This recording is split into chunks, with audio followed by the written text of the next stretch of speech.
Welcome back to Superior Connections with Sober Savage.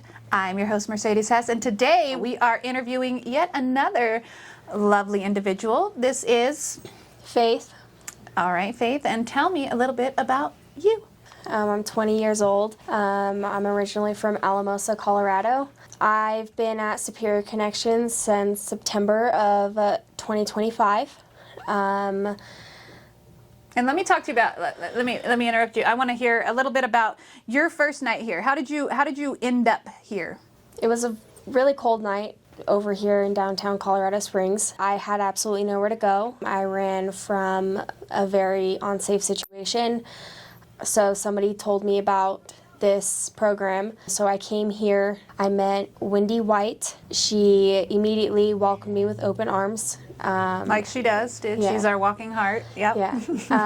And I told her a little bit about my story and how I ended up here at Superior Connections. Immediately, she made a phone call to Kirby. Actually, that night, they had decided that they weren't going to accept any new participants because you guys were at full capacity.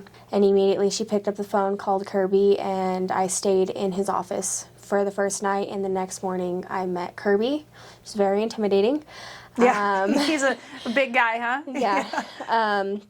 And after that, ever since then, he put me under his wing, and I became a part of the family officially.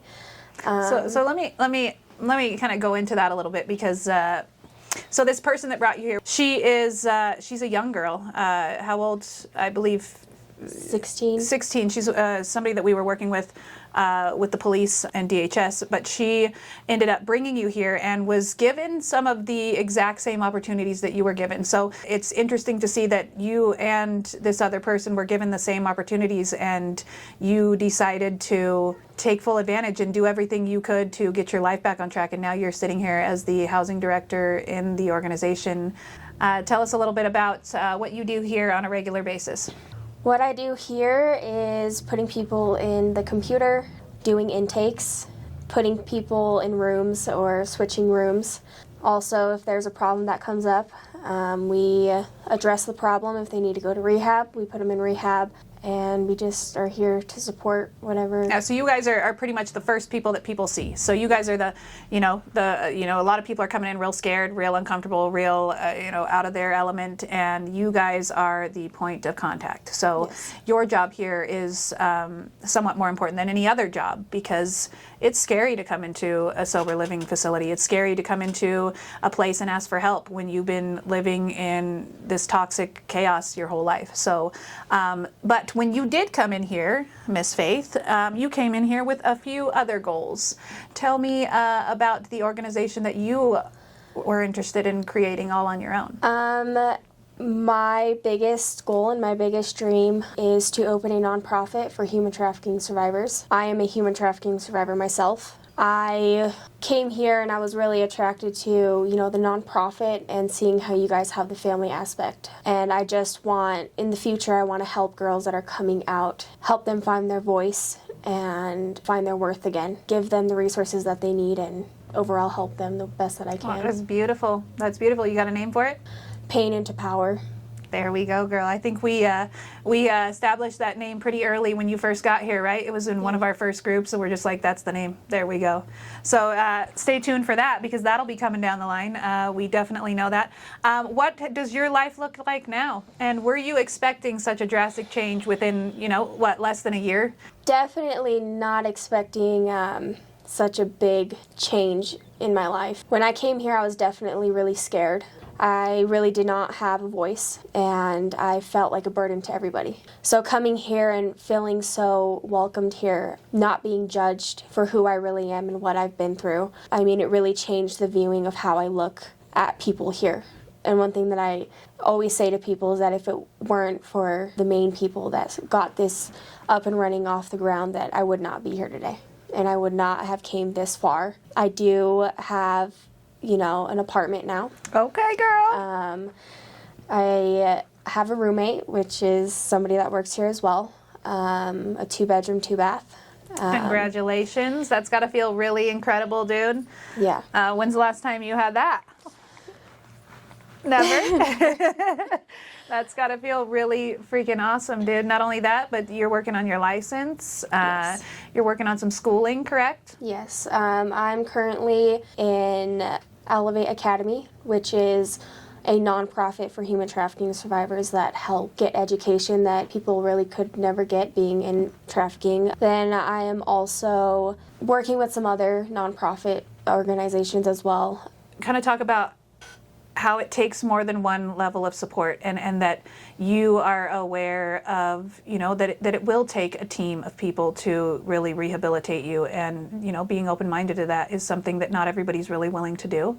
So maybe talk about the team you've put together for yourself. I currently am getting set up with a mentor that work with human trafficking survivors, and I will meet with her every other week. And then I'm also in therapy every other week as well. Schooling, I graduate in June of this year. It's very exciting. Also, one thing, is coming here and not dreading coming to work. Yeah. Waking up excited, ready to go. Because being here has really brought light into my life that has been filled with darkness. I found my purpose, and it's definitely here at Supeerior Connections, being around Kirby and Barb and you and Wendy and, Jolicity. I mean, it's given me a reason to fight and to keep going. And a family, dude. Yeah. Pardon me. Let's talk a little bit about your newest family member. Yes. Can we say hello to Khaleesi down here? She is the newest member of Faith's support system, and I can't wait to see her grow into your best friend, dude. I think it's going to be beautiful. I think that, with me and Jack, my dog, he's meant everything to my recovery. I've had him through my entire recovery, and there is a special bond between an animal and a person, especially when, you are in a fragile, I wouldn't say fragile like a flower, definitely more fragile like a bomb, but you're getting to a stable place in your life, and you're putting the pieces together in a beautiful way. I compare it to like stained glass, that once all of your pieces are together, it's going to be a beautiful, beautiful picture to look through. So what would you say to somebody that's interested in getting sober today? I would definitely say that take it one day at a time. Honestly, if there's no struggle, there's no progress whatsoever. And reach out to the people that you love and that support you. Because if you don't have those people, it's gonna be a lot more harder to take that first step into being sober. And that was my biggest thing, is stepping into a place where I've never been. I don't know these people. I mean, it was hard, and I didn't have nobody around me that generally cared about me or cared about my safety or my future, anything like that. So it's almost scary when you came in here and all these people are sitting here caring. Like, yeah. Why do you guys care so much? Stop, like, it almost made you feel a little bit uncomfortable, right? Yeah. So the uncomfortable, uncomfortable can be good and uncomfortable can be bad. There's good uncomfortable, and people will steer away from the good and the bad just because they're both uncomfortable. You are learning so much, and I think the best way to learn, it's like learning how to swim, dude. You throw them in.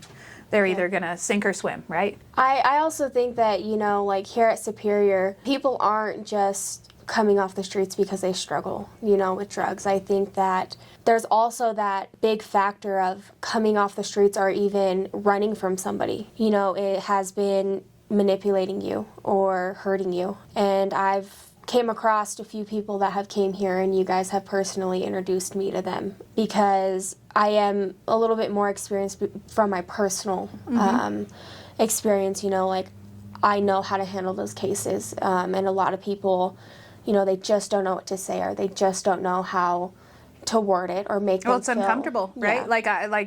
Dude, even sitting here talking to you about it, it's like, having the courage to talk about something that's really uncomfortable, and to, bring it up in rooms where people might, completely tense up and hold their breath, because what do we say to something that a lot of the world has pretended isn't even happening? That you're standing up for a whole bunch of people that don't have a voice, that don't even, that some people pretend don't even exist, dude. Yeah. So you're more than a voice. You are a movement, and that anything we can do to help you make that a reality, we're gonna do, right? Yeah.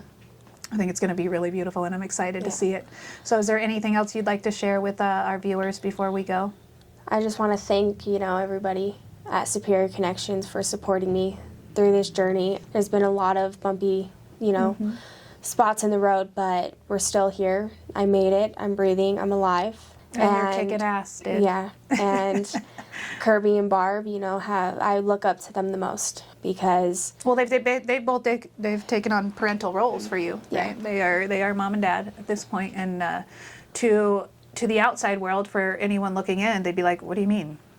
Well, family doesn't take long to form, dude, and family can be one moment, and you just know that these people are going to rock with you, and they're going to be there for you, and they're going to see you through the ugly times, and they're going to see you through the great times, and they're going to be there to celebrate and buy you puppies. And yeah, dude. So as we come up on your birthday, right? We're coming up on your 21st birthday here. Yes. And you are now literally changing the world, dude.